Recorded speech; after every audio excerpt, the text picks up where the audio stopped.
And I sang this one night just to my mother and my sister, I think. And I think I must have been like 12, 13. And my mother cried. And this made such a big impression on me that I realized that I was doing something that actually did something to others. I went to the studio for the first time in my life with my own songs with 15. And every time the musicians were a lot older than me. And every time they were saying, oh, you have no idea, and you're just a schoolgirl, you don't know what you're doing, and so on. And I very early on started to play with genders, because there's one song on the first album called Boy on the Beach. And of course, the journalists, which were mainly men, back then, they thought that I was singing to this or about this boy on the beach. And then I have a line where I say, woman by the river, can you taste my love? So they didn't get it that I was being the boy.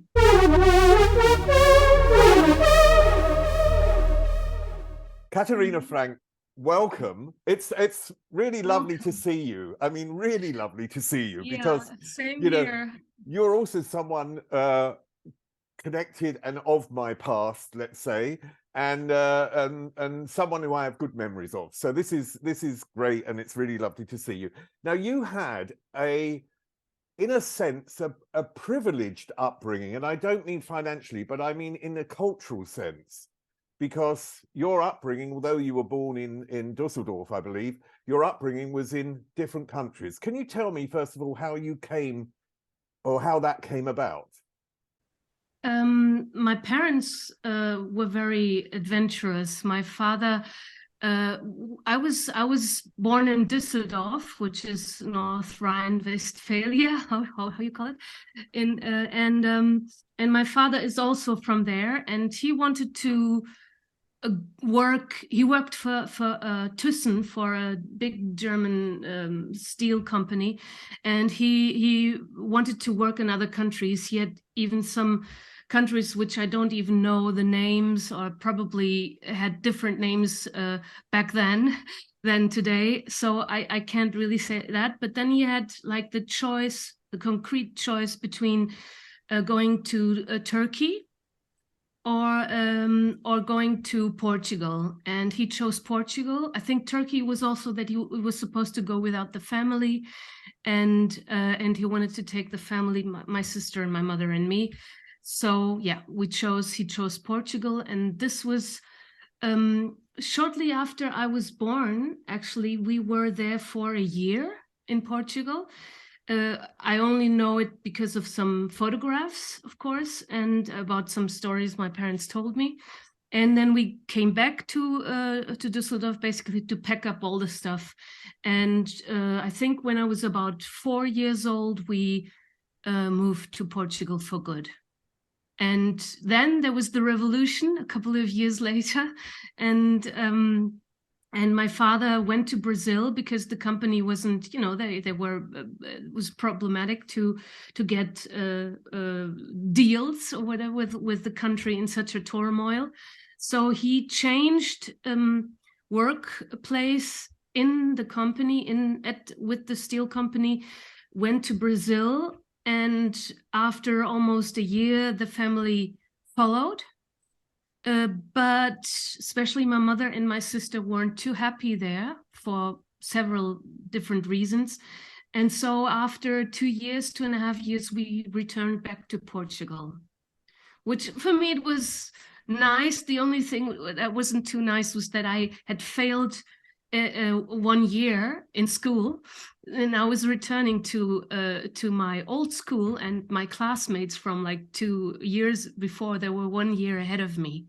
So this was a little frustrating, but the rest was okay. It's nice. What languages were you brought up in? German and Portuguese. I mean, because I was very small, I basically learned. Of course, with 4 years I could speak, but I was not. I wouldn't speak like a child or like a grown-up person. So I basically learned to speak Portuguese and German more or less at the same time. And I didn't want to go to when we changed from from Germany to Portugal, I didn't want to go to the child's school, to the kindergarten. My mother said, okay, and I stayed at home with a lady who took care of us and who worked also for my parents. And I spent a lot of time with her. And so I learned to speak Portuguese with her, basically. Did you, I mean, you said that your father wanted to keep the family together, and that was one of the reasons why it, it took a little while at the start. Were you brought up in a very sort of family atmosphere, or, with a father who obviously had to work very hard and had a full-time job, or was he an absent father in any way? Well, I would say he was an absent father because he did work very much. But I think this was just also the whole thing about fathers and families back then, is that the man was going to bring in the money, and the man is going to make a career, and the woman, the wife, stays at home and takes care of the kids. I mean, the thing in Portugal was, we were not like, neither my mother or my father, there were no academics in the family. My sister then, yes, she went to university, but they were really working people. I mean, not working class, I wouldn't say that, but middle class or something like this. But but it was also the time, where you could move up in a company like Thyssen, especially when you're in a foreign country, because you can have the chance as a relatively young man to become like the director of that branch of the big German company. And so this is what my father definitely wanted to achieve, and he did after a while. But therefore, he was not much at home. And when he came home, or when he was at home during weekends, he had to find, his daughters were being brought up very freely and were very independent at an early age. And so he basically had to fight for this daddy thing, that we all have to sit at the table and eat breakfast together, or at least do some things together quite early on. Was there some form of culture clash between your parents and the society that they had gone into in that way? Well, definitely, because it was common, and also it was basically almost like, you have to have this. Everybody had a maid, like a housemaid, and in our case, we had a housemaid, which she was very, very proud. I wrote a radio play dedicated to Nazaré, who I was brought up with, and whom I learned Portuguese with, and she was a very, very strong character, and she lived in the house. She had her own room upstairs with all of us. And my parents definitely were not from a background where this was normal.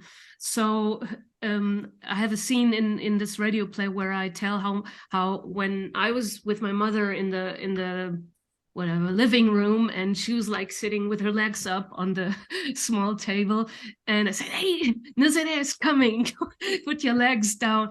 So it was like, basically, Nazaré was so used to working to like these huge families with lots of children and aunts and uncles and grandparents, and everybody's there, and maybe even with some how do you say, lord and lady background, like these high class people. This is really funny, because we didn't want to have like these huge tables set with many different types of forks and knives and stuff, and she had to really size down with us, but I think we had a great time together. Were you brought up in any form of cultural atmosphere? Because if I remember my childhood, it was really sort of pushed onto me that the most important thing would be to find a job to earn money. It was never about doing something culturally or what you wanted to do.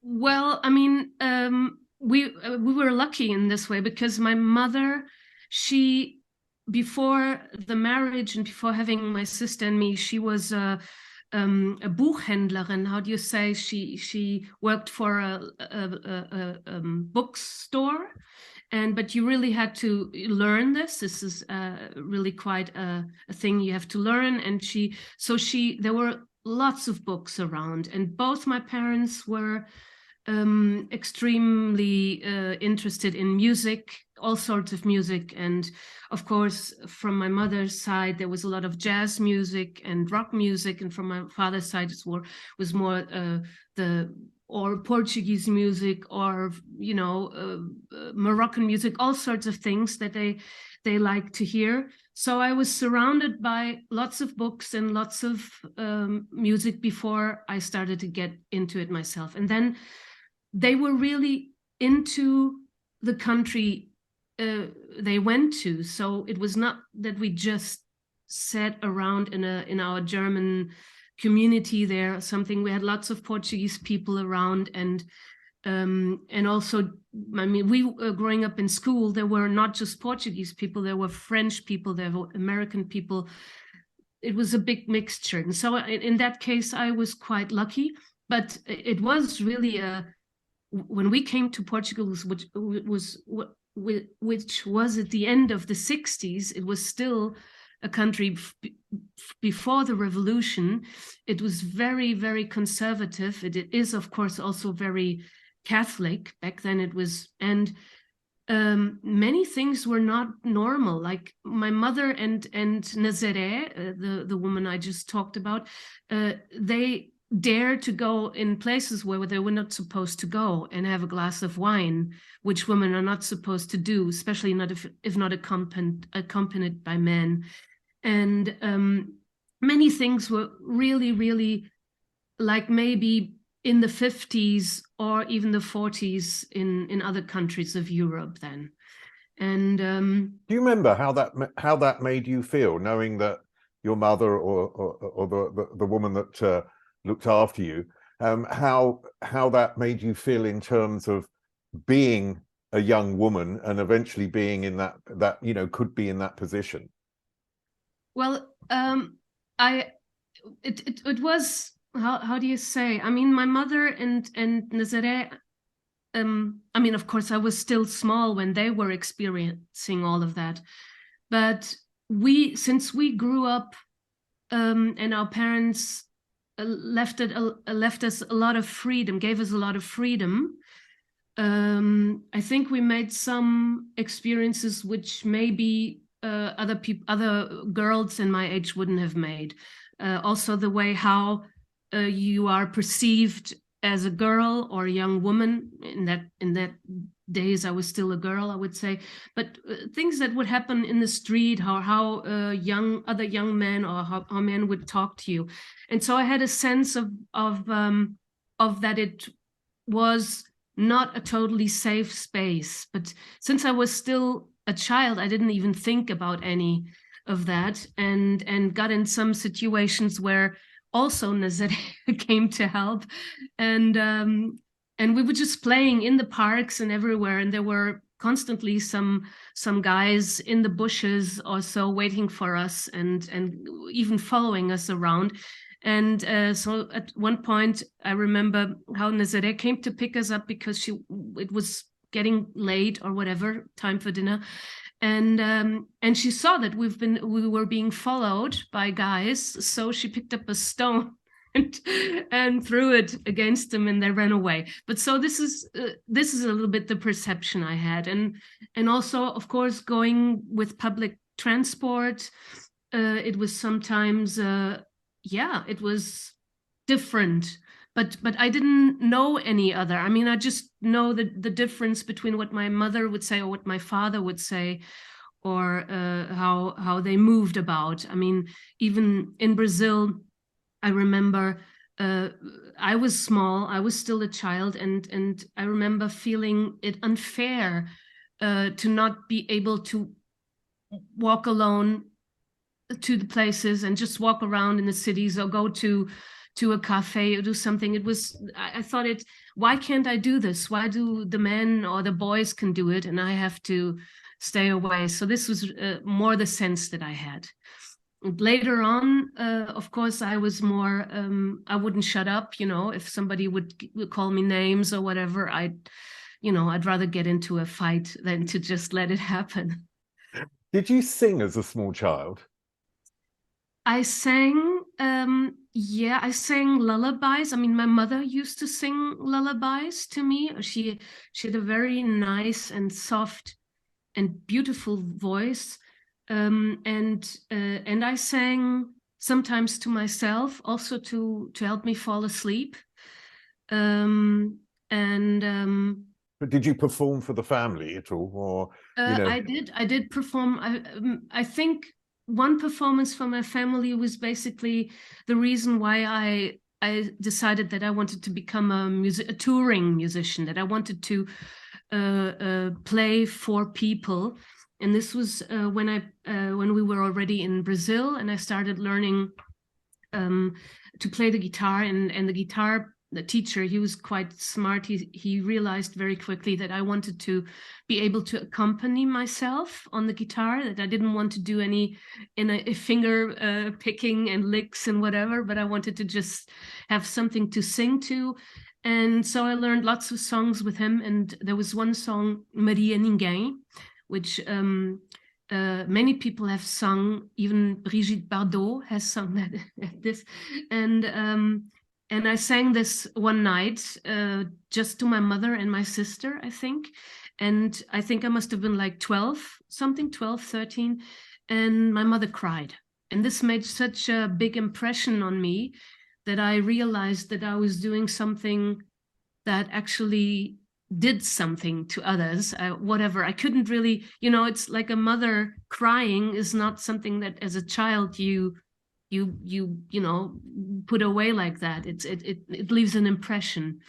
And so this is I think this was like one of the reasons. And on the other hand, also in Brazil, since my parents were new there and they were getting into the life, they took us with them before we started school.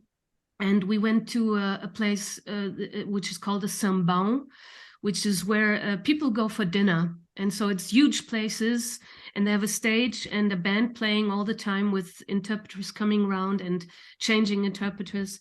And so first you eat, and then at some point all the tables are pushed aside, and and people start dancing. And so we were on something like that, and my father and I, or just my father, I don't know, got to talk to the musicians. He played a little bit of guitar too, so he talked to the musicians and I talked to them, and then I was allowed to visit the band in their rehearsal room.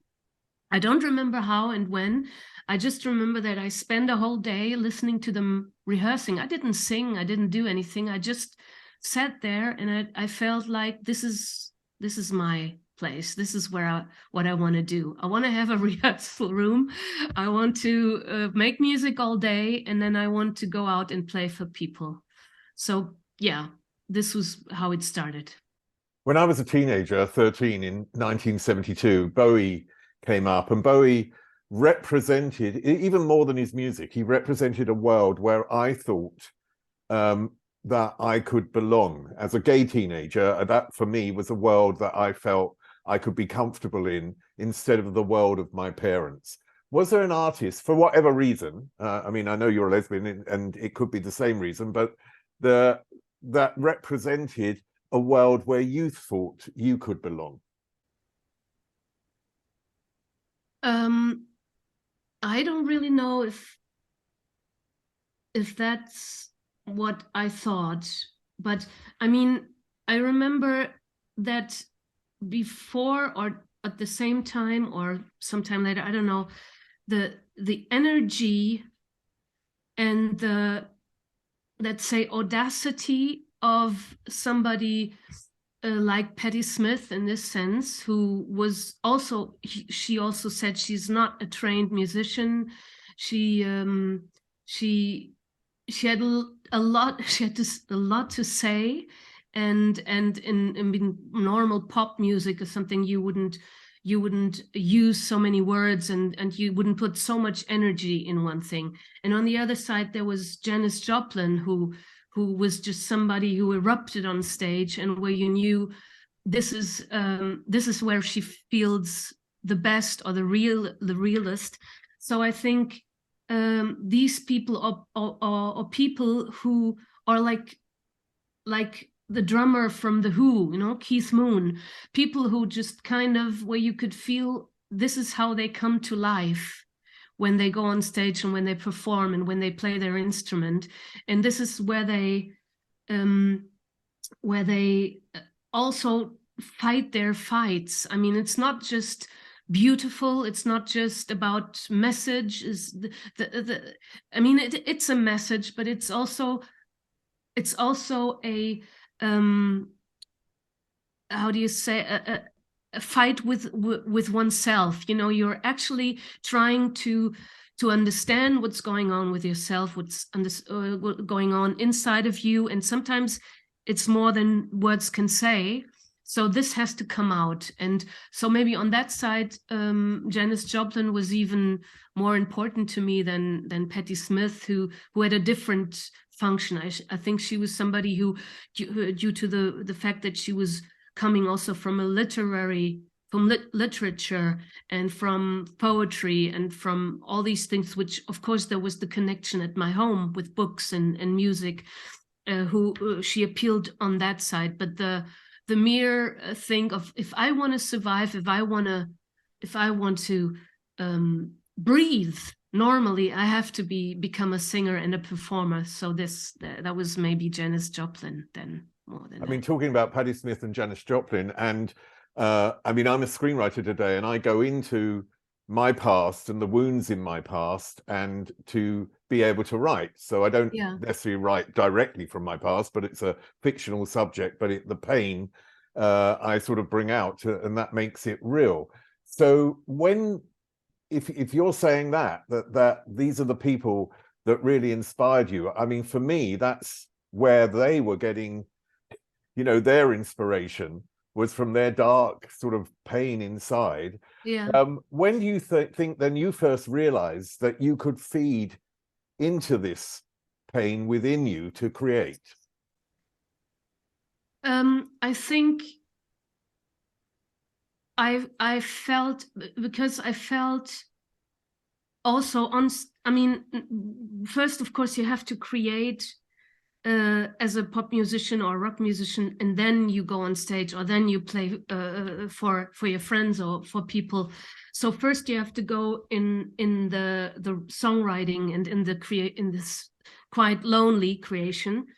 Or before you start working with a band, you just have to write your own songs. So this was something which I would say was a very, very concentrated act, and which was, I was actually, I don't know if I can really explain this, but it was actually something which I could do in my own little room, and I wouldn't just think about, I mean, back then it was a lot easier than today, what was happening all around the world. So I could basically concentrate on the only thing that was in me by writing it down, or by playing the guitar for hours and singing words that would come up.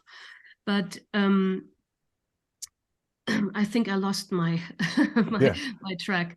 Okay, it was about the pain inside and how and how you feed on that. Yeah, but this is very, very concentrated, and I was free from whatever could have been said, or whatever has been said before, or what, you know, free from any comments, free from any how do you call it, if you give something, or 5 stars, or is it just 1 star, or do I put the thumb down? Okay, we didn't have all these things back then, but you know, like other people's opinion. And then on stage, you normally you would say, okay, now she goes on stage and she exposes herself to all these people who can watch her, maybe sneer, or also applaud. But the thing is that when I'm performing on stage, and even today, I can get into a position where I'm kind of outside of my body. So whatever I felt, and as a girl, as a young woman, and also with an older woman now, there's lots of body issues. And I mean, back then there were even worse, because you wouldn't even in the public eye, in social or in videos or whatever, you wouldn't see like a woman that didn't look just absolutely heavenly. You wouldn't see like a normal looking woman. You wouldn't see a person with who doesn't claim any gender. You wouldn't see all these things. So it was basically, you had to be so strong to go up on stage and say, I don't care. I'm not just this thing. I'm much more, and if I have something to say, if I'm well prepared to show this to the people, I will be able to just leave it all behind and not disembody, but be free, free and light from all the pressure and all the thinking. And so this is really what I always try to achieve. And when I'm working and it's really working out well, I forget about everything. And I don't care, even if the outcome, there are no rules. I don't have like this thing that I want to achieve. I just want to do it. And the same thing happens, if it's a good day, happens on stage too.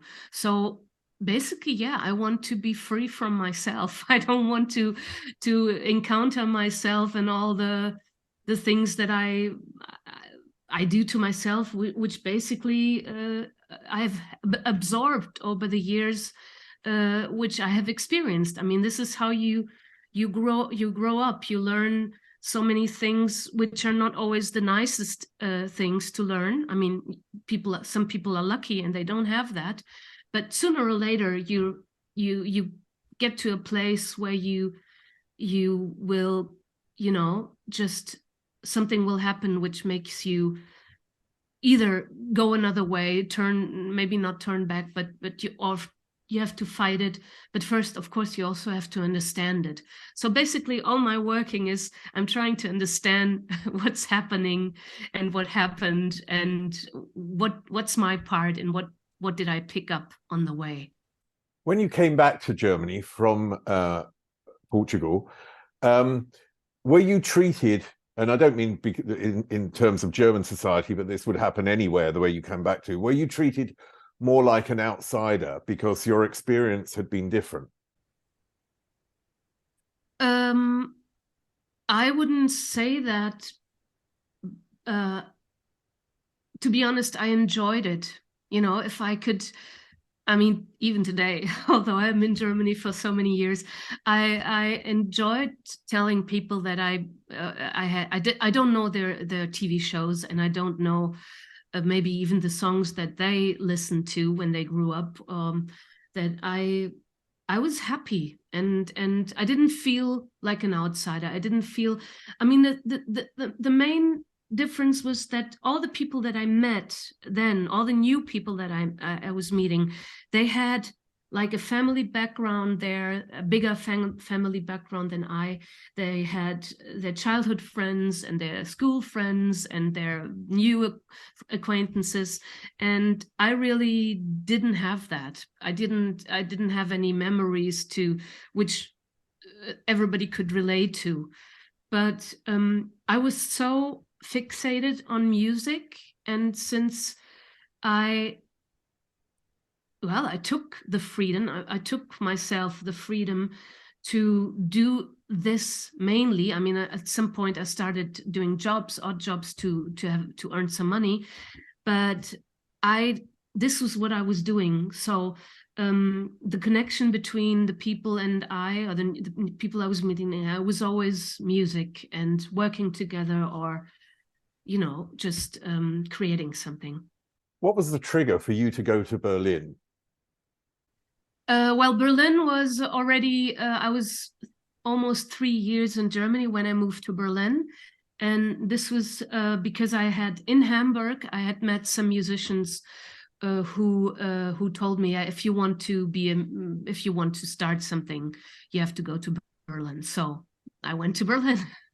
Well, actually, I mean, it's interesting because Berlin was, in a sense, the center of the world at that point because of the Cold War. It was, physically seen as well, it was the place where the bomb was going to go off first, probably. So it was in that sense the center of the world. It was also a very different place back then than it is today, and it was a very unique place in the world. For people who don't know, could you explain what the uniqueness of Berlin was and how you experienced it at first when you got there? Well, of course, the uniqueness was mainly that it was like an island in a different country, and with the wall, and of course there was well, how did I experience this? I mean, it was, I don't know how it is today. If young people come to Berlin today, I hear it's also very tough and hard, but that was really tough and hard because it was the early 80s. It was really still a torn city. There were streets where you could see it was still war torn. There was a lot of not blank spaces, but there was a lot of spaces where there was no houses at all, where you could see there had been standing houses, so not ruins because they had taken it all down, but you could see, and there was lots of it was quite poor, I would say. It was not a rich city. It was really still ragged. I don't know how to explain. It was, but there was a community of I sort of say that in a sort of wider sense. There was a community of musicians who would swap and, you know, they would switch and swap with each other in each other's bands. They would work together and then work with someone else. So, you know, Berlin is always talked about in these terms of having this sort of group of people. But were you in that, or were you an outsider? Okay. No, I was not at all in that. I mean, it might have existed, but I didn't see that. I mean, the thing is that the musicians I had met in Hamburg, they were still living at home. So they were living like a very, in some ways, quite secure place under the roof of their parents' house. And I was sharing a 2-bedroom apartment in Kreuzberg, which was back then really nothing like the Kreuzberg you know today. It was not so gentrified, and of course lots of Turkish people living there, and lots of students, lots of people who didn't have any money, and lots of also punks and lots of drugs, lots of stuff like that, but not in a high class way, not the coke thing, but the heroin and the dirty drugs kind of things. So I was kind of in two worlds. I would go to Zehlendorf to work with my friends or colleagues who had met at the music school in Hamburg, and then I returned home and I started working at the supermarket and at places like that to make money. And it was like two worlds. And so when I went home, I stayed there on my own, working with my little, first I didn't have even a 4-track cassette recorder. I just had like a cassette player with two players. And then I was just doing my stuff then, and then I would go and earn some money, and then I would go to the movies, and then I would go back home again. And it sounds very, were you isolated? Was it just you? It was mainly just me, because I never studied. I never went to university. So, and I never went to any sort of grown-up school. And the people I knew by then, they were all studying at the university. So they had something to do during the day or so. And I was isolated in a sense that I had maybe more freedom, but of course I was alone. There was not so many people to talk to and to exchange maybe thoughts who had nothing to do with music or with making music or with a great song that you've heard on the radio or something. So it was for some time, and then of course when I started to sing in other people's bands, the main contact was during rehearsals and during singing in other people's bands, and there was not such a friendly exchange in a way. So there was a time where I also thought maybe, you know, something's wrong with you, and I was not sure if I was doing everything right. But I saw then a woman doctor, because I thought maybe I also had a lot of headaches and stuff, and I thought maybe something wrong with me. But she told me, first of all, to eat better and to sleep more and to go and meet some people and not be on my own too much. So basically like that.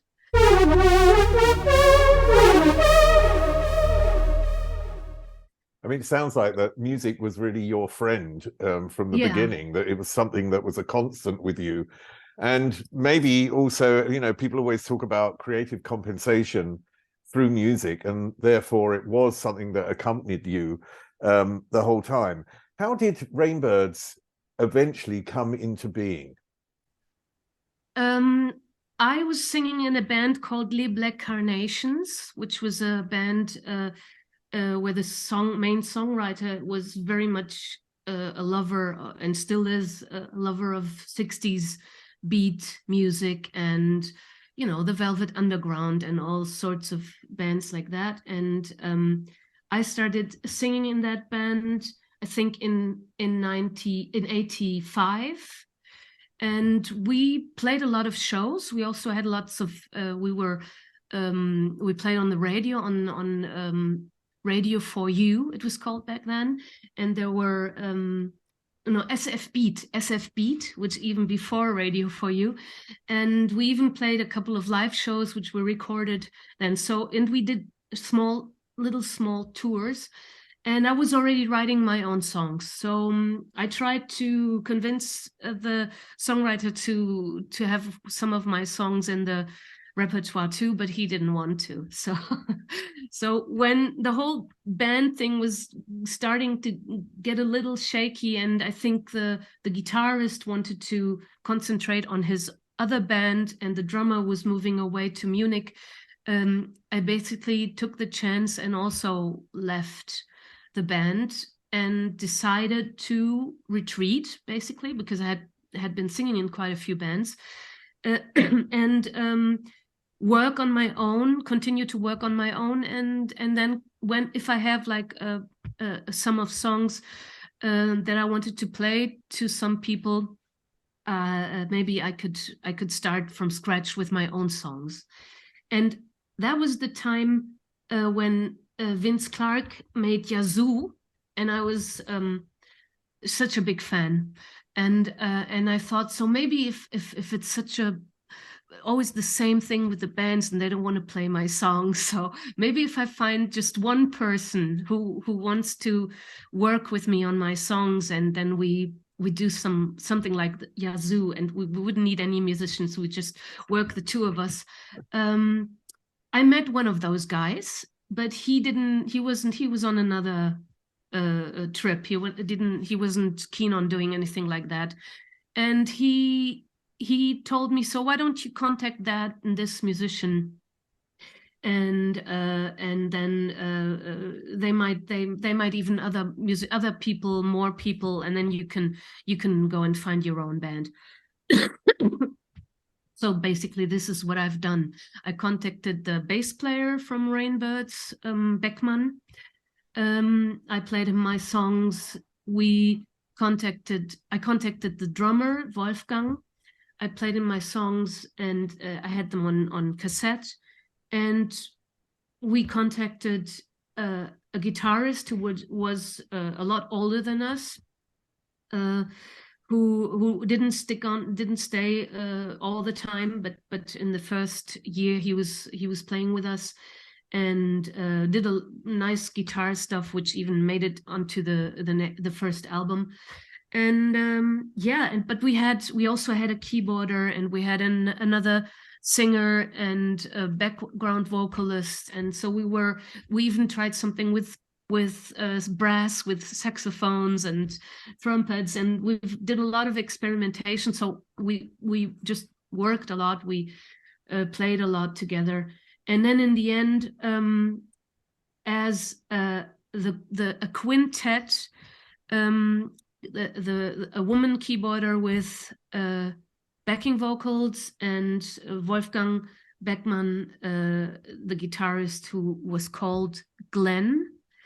I'm sorry to say that. What was his last name? Well, doesn't matter. I hope he doesn't see this.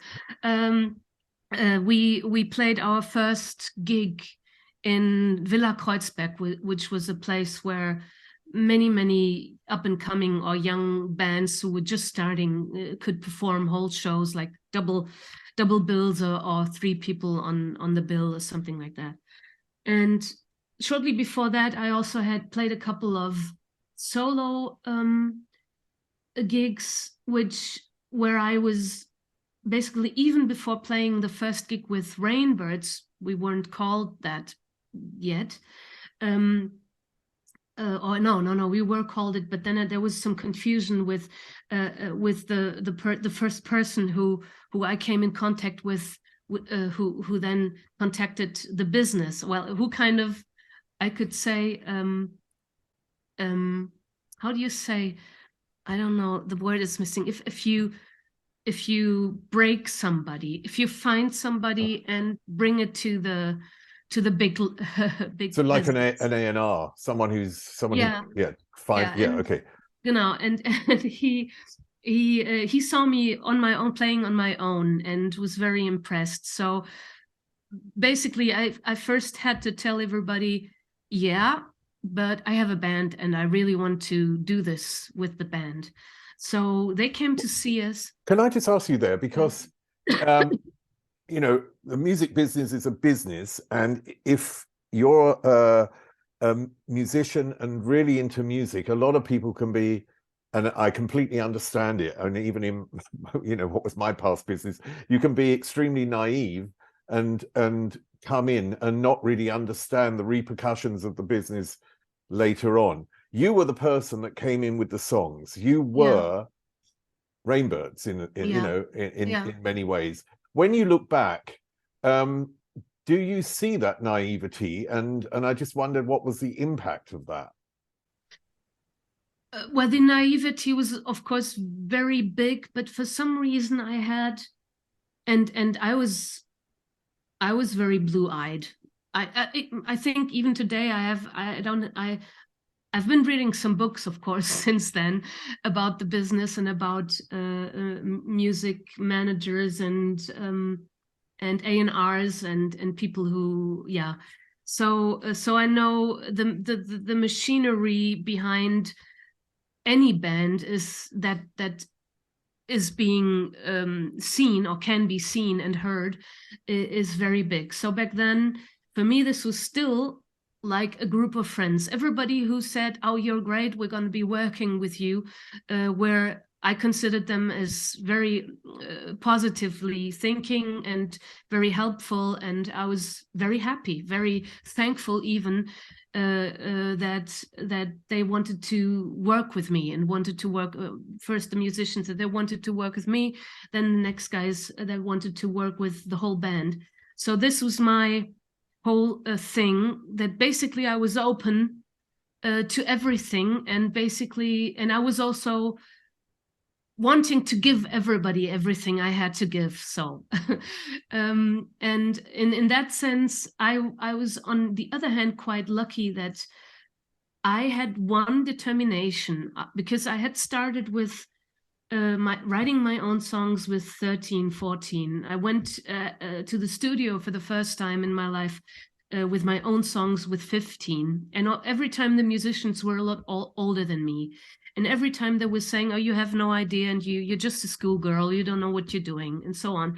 So there was one thing that was, I could, even if I would have been totally soft one day, I would say this: this is a band that will play my songs. I won't be doing any tralala on top of anybody's playbacks. So I will write the songs, I will come with the songs to the rehearsal place or to the studio, and then we start working on it together. So this was really, I'm very clear about that.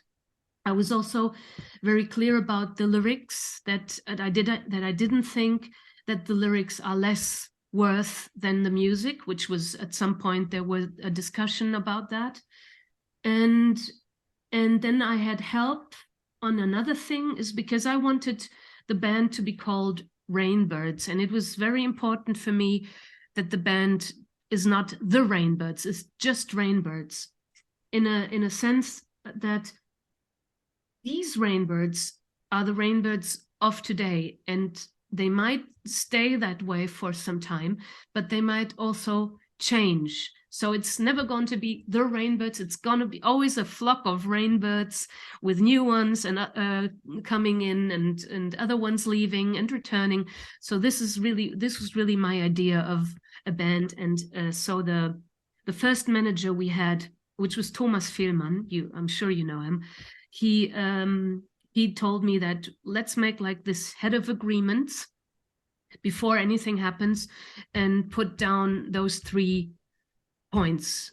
And so on this sense, I was safe, basically. And also, I mean, we were lucky. We had I think one of the most unusual label bosses working for Universal, or back then it was called Phonogram in Germany, who after the unexpected success of our debut album changed our contracts. I mean, he could have just earned like triple of what he was earning with us, but if he didn't have changed the contract. But he was just a cool guy. He thought, okay, we made this contract with a band. We didn't know if they were going to make any money, if all the expenses we had will ever come back. And so even before we played our first tour, it was clear that they were going to have a big revenue. And so he was kind enough to change it and have us get at least something. How did the song Blueprint come about? The song Blueprint came about, I was living in a very small, in a 1-room apartment, 1 room, a very tiny kitchen, and of course a bathroom and bathroom, shower and toilet. And I didn't have much stuff. Everything I had went into the music. Every money I earned, everything went into music. I didn't have a lot of stuff to wear. I didn't have lots of things. I just had a mattress on the floor, and I think maybe a little table and a chair or something like this in the kitchen. And so I played my guitar and sitting on that mattress, and this is how Blueprint came about. I don't remember how the words came to me. Blueprint, to be honest, is a song that I think even today, I mean, now, I mean, it's been more than 30 years, so I know what Blueprint is about, but I don't think I totally knew what Blueprint was about then. It was about imagining something, about, in this case, imagining the kind of person you want to be and with whom you want to be, your lover, and that you can do this, you know, you can kind of make up your mind what kind of person you are looking for and who do you want to be with, but you cannot, or you should not think that this is going to be your life forever. You shouldn't stick your dreaming and your thinking onto just one image, basically. You shouldn't do that. You should be aware that things are probably not going to turn out how you imagined. And so this is basically what Blueprint was about, or what I would say today, what Blueprint was about. I don't remember what I thought back then. I just thought it was very empowering. I mean, it was very freeing and I felt, and felt very freeing to me to sing these words. And today I know that for better or for worse, the song is still a very big song. It's still being played a lot on radio every time, and it's definitely my most successful song.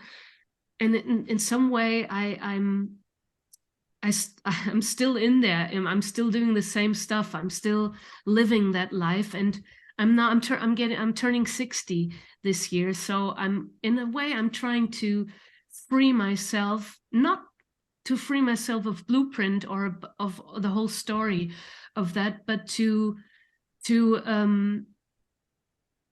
just I don't know, not to do what I told the people not to do, is to really get rid of all the expectations and get rid of all the formats and stuff. I mean, my whole working career was trying to break through formats and trying to play a new trick on myself to not stay at the same position. And so maybe I just want for now to do this without maybe not so much thinking and not so much hard work, but just maybe actually go back to how I started. I just want to play music and forget about all the rest. I mean, and it's a good time. Many artists of I'm going to say our generation. I'm 4 years older, so don't worry about 60. That's young. Many artists of our age, because their success, first successes are like 30 years ago. They're going through their back catalogue and looking at things and re-releasing and revisiting the past, which is a really interesting thing to do, and it can be tough as well. It doesn't necessarily need to be easy. I just wondered what you're finding out about yourself by revisiting and looking at the past, and maybe also listening to material that wasn't released back then, and discovering things about yourself. Well, it's a little bittersweet, to say the least, what I'm discovering, because now I'm actually I wanted to. Last year I booked myself a tour for November of last year, and I had another small tour in the summer with with another project, and of course it was still a little difficult because of Corona. Everybody was having COVID. At some point or the other, some musicians were ill, and then also I got COVID myself, and I wanted to really go back on tour. I wanted to basically celebrate all the stuff that I had made. I mean, not just the newest songs, with an addition of Sea of Time and Blueprint, and maybe 1 or 2 songs from the second Rainbirds album, but really from the whole catalog, including my solo albums and whatever. And it was so that basically my health or my body told me, you can't do it. I mean, I got to a point where I just had to cancel everything, and since then I haven't played live. I'm still kind of recovering. My cold has nothing to do with it. It's just something out there, and but that was really a moment where I thought, this is what I want to do for real, but I think I need to take a break before I do it, because I have been working too hard. I mean, I had working too hard, meaning I have been doing too much effort for something that I dream of should be or could finally become effortless. And I find out that really, due to the extreme success of, or the big success I had in my early days, that for some reason there was this big misunderstanding that doing what I do is hard work. I mean, I don't mean it in a sense that I want to be like writing songs like that, pouring out, because this is never going to happen. Everybody knows writing a good song, a song with a deeper meaning, or with like multiple lives, is nothing that you do very easily. I mean, you can have like those novelty songs, which every band has one of these songs, which become extremely successful. And the band always said, "Oh my God, why did this song become so successful?" It doesn't mean anything. It's just we're just having fun in the bathtub or something like that. And then it's this huge hit. But trying to find something like this without being a novelty song, but a really song with a meaning, is really hard work. And for me, this is nothing I'm afraid of, but everything else, the organization and the managing and the planning and the timetables and this and this become over the years harder and harder and harder for me, because of course my later albums, I mean, when I became a solo artist, I didn't have that big of a success that you had like people lining up wanting to help me. I really had to ask, now I have this new project, I have this new album, do you want to do this with me? And so it was I always returned back to the beginning again. And I came to a point where I said, I don't want to do this anymore. I don't want to go all the way back because I failed maybe to write this next blueprint, or because I failed to stick to the same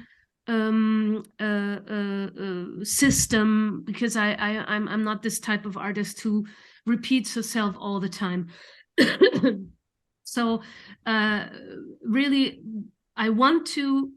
what I want to do for the future is to really celebrate the music, not just my own stuff, also celebrate other people's songs, fill them with whatever I have to give, and take from them whatever they give me, and not not have so much trouble in trying like to find like the next record label and the next management or the next tour agency. I mean, just enjoy myself. And this is the bittersweet thing. I can still, after so many years, say that I really want to do that.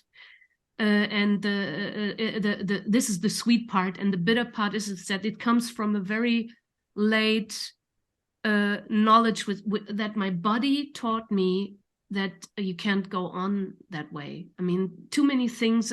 The body has the strongest memory. Everything that happened in the past, things that have been said, things you have to fight for, it's all inside your body. And I think after a certain age, when you kind of slowly step into a situation that you already experienced before, your body says, no way, you're not going to go down that road again. This doesn't. And unfortunately, my body had to tell it to me the hard way. So I couldn't play the guitar anymore. I still have cramps sometimes, though I singing and feeling all cramped up is not such a good thing.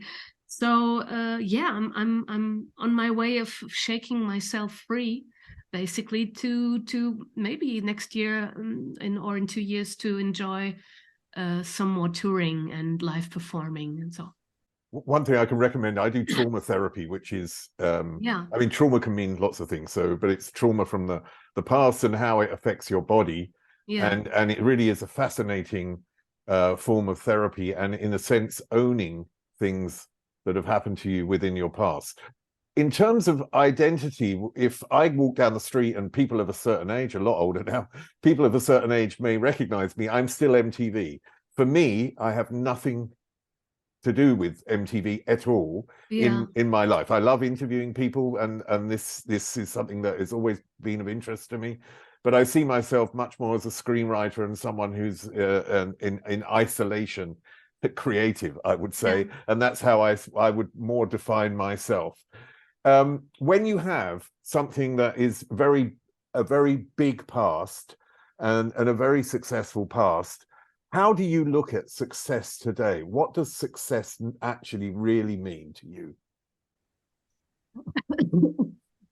Sorry. Success at the moment basically means to be successfully writing new songs, or successfully finishing a poem, or writing a short story or something. But to be honest, I think this was always my this, I always considered this being the success. Success in the sense of like commercial success, or success of an audience who loves you, who comes to your shows, who pays the tickets, who comes to your shows, who follows you around or buys your albums. This is also something that gives you the possibility and the capability to continue having the success of being a writer and a poet and a creator of things which on the first level don't seem to be something that the world needs. You know, I mean, I cannot sit down and say, today I'm going to write another song which everybody's been waiting for. And it's just that at the end of the day, if I wrote a song or a lyric and I think this is really good, I want to shout it out from the rooftop, or tell everybody that I did this, and that's success. And I mean, on the other hand, you know, with social media, you could do that. I mean, some people do it every day. I'm too of a perfectionist to be doing that, like put out snippets of something new that I'm working on, because I want the people to hear the finished version, which I'm going to listen to for the next month on heavy rotation, because I love it so much. So that's why I don't put out constantly some small little things, and I prefer it that way. I don't miss this, to have this capability of putting out so much all the time. But also, that's also, I think, a generational thing. I mean, we have I would, if somebody from, like, for instance, a concert, like somebody who wants to play, who wants me to play in his club, and they ask me to make a short film and put it on social media telling people to come by, I always have to tell them I'm not going to do this, because this will at least take 2 days until I'm satisfied with the little 1 minute or 3 minute things that I've done there. And so I'll give you everything I have. I have photographs, I have a video, I have this. You can do with it what you want, but I'm not going to spend my day trying to make something that I'm happy with, you know. So I'd rather be, you know, making cut-ups and stuff, and hope that between the lines there's the new lyric that I'm going to sing, instead of trying to make a nice video for. I don't know. I know it's not very. It's not, how do you say, top of the how people should work, or people mostly work today. But this is also because I continue. I don't have like this staff around me that I call up and say, hey, come on, put up the cameras and let's do it. Well, I'm more of an enigma then, working in the shadow. I want to end with a question that I hope this is okay, because it's a generational thing. If we were young today and we were starting out, no one would give a shit that I'm a gay man and you're a lesbian. No one would even think about it. It wouldn't be the identity that we would get in public. When I was on MTV, they had a problem about me being gay, but on the other side, I didn't want to be defined as gay, because I felt I'm a TV presenter, but I'm not a gay TV presenter. Do you see what I mean? Then the difference. How was it for you back then, and how aware were you of actually sort of holding on to your own own identity and owning it rather than giving it away, in a sense?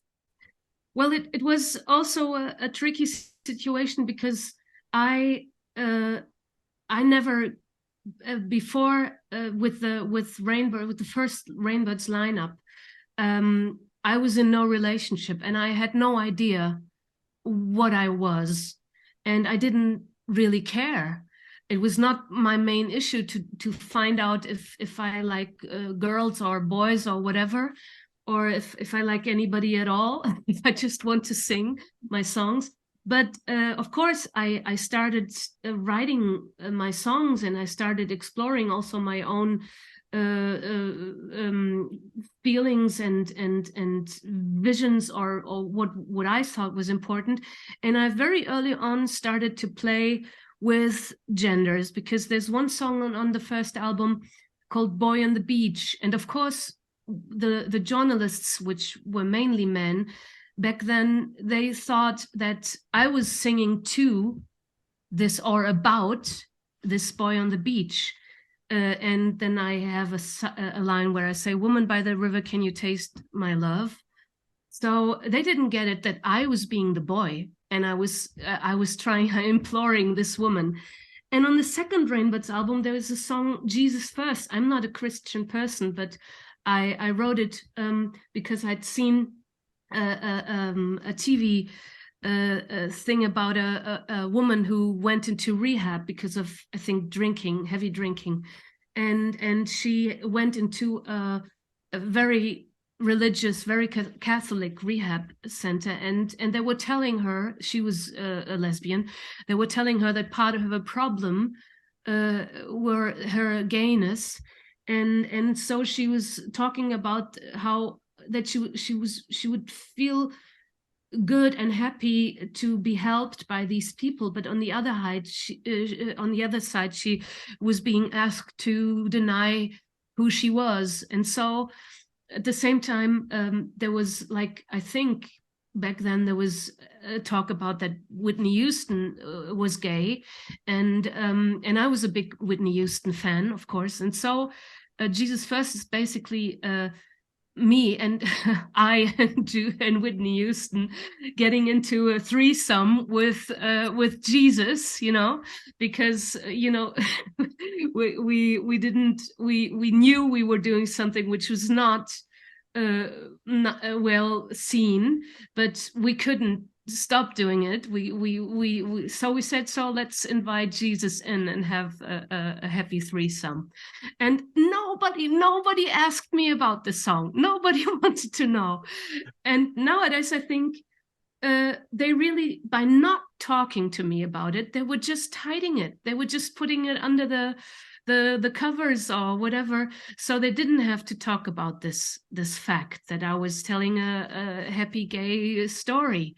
And it's still a happy song. I mean, I love this song, but only when the first lineup, when I broke up the first lineup to continue as a duo with Ulrike Hage, and we became also partners, which was not told anybody. I mean, the management knew, and they were I mean, everybody was like, don't necessarily tell it to everybody. And I said, okay, I'm not going to hide it, but I'm not going to promote it. So, and also Ulrike Hage back then, she didn't feel the want or the need to promote it in any way. And so we'd never talked about it. But in a sense, there was this big time that I think Stern magazine had a newspaper, like the front cover of people who were outing themselves. And the fourth Rainbirds album was about to come out. And we had something like a shitstorm with our third Rainbirds album, because it was not the boys and me, it was two women working together. And so even before the music came out, we had very bad reviews and people bad-mouthing it and whatever. So what we really wanted was to have our new album be perceived as an album of two musicians who evolved even further, who stick to their love for music. And so we didn't want to be on that cover. We said, no, we don't. We want to promote our new album as musicians and not as two freshly outed to a freshly outed couple that makes music together. So I got so many bad letters from fans who were or former fans who were disappointed. I understand their disappointment, but I wanted them to understand me too. You know, I thought, come on, this is double, triple hard to try to be perceived as a great musician, as a great lyricist, as a good singer, and to have a standing as a woman in a business which was still very much dominated by male musicians and by the male record companies and so on. So give me a break. Let me just, stick to that. But there were some disappointment there on this side, and for some time I wasn't really invited back into the gay icon type of thing. But I think it changed with the years, and with some new, more explicit songs that I wrote later on in German. I was kind of, I think it was okay. I came to terms with the fact that I didn't went with a banner, and that my banner was music and not the rainbow flag. Yeah, well, it took MTV 5 years to get used to me as a gay man, and then they found out that I was fairly popular, and they came to me and said, would I present a gay music show? And I just went, what am I going to play I Will Survive for the rest of my life? Yeah. What am I going to do? Yeah, this was also the thing that I was then many times just we were, and then later on I invited on like some the Teddy Awards, or, things which were gay, connected to the gay scene. But yeah, then I just it was okay, because then it wasn't even an issue anymore. But in that time, when it was so difficult to really be heard, just plainly because you are a musician, you're making your work, I was not willing to give that up. So at the same time. But that's completely understandable. It's been wonderful talking to you. I'm sorry I didn't cover, all your career, but I really wanted to talk about the early years, because particularly about what made you into you is always incredibly fascinating. I think you've had a really fascinating life. I hope that in a couple of years or a year and a half, you're back on tour and you feel well enough and confident enough to go out there and tour again. And I hope you also find out many more things about yourself by looking back through the past, because I think that's a really important thing to do of people, I'm going to say, of our age, because it is something that I think is about self-development and change and being comfortable with yourself and finding things out.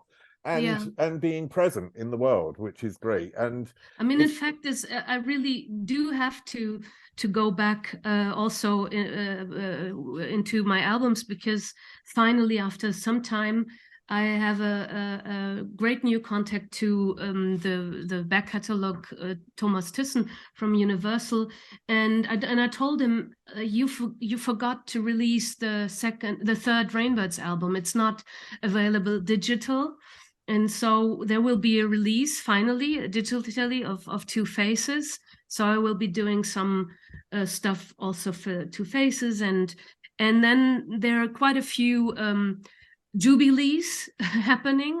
Right now it's 35 years of debut album and Blueprint, and then next year there will be the second album, which has some very beloved songs. I mean, they're not as big as Blueprint, but there's a big audience, especially for Sea of Time or Love is a Better Word or songs like that.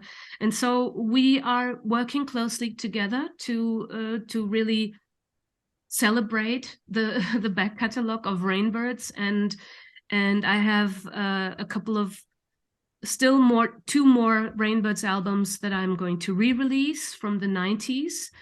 And so there's lots of stuff coming, and it's a good way to look back and to see what have I done and what else is there to do. And I'm also I'm happy. I'm trying to, you know, ask people to invite me, to ask me, do you want to do something with me? Do you want to work with me, or let's celebrate another musician together? It's all about celebration. Oh, that's brilliant. Thank you so much. I really enjoyed it, Katharina. And yeah, I wish you all the success in the future, and I hope to see you again at one point. Thank you very much. Thank you, Steve. It was great to see you. Up there is an interview I recommend. Down there is where you can find all the podcast interviews. And here is where you can connect.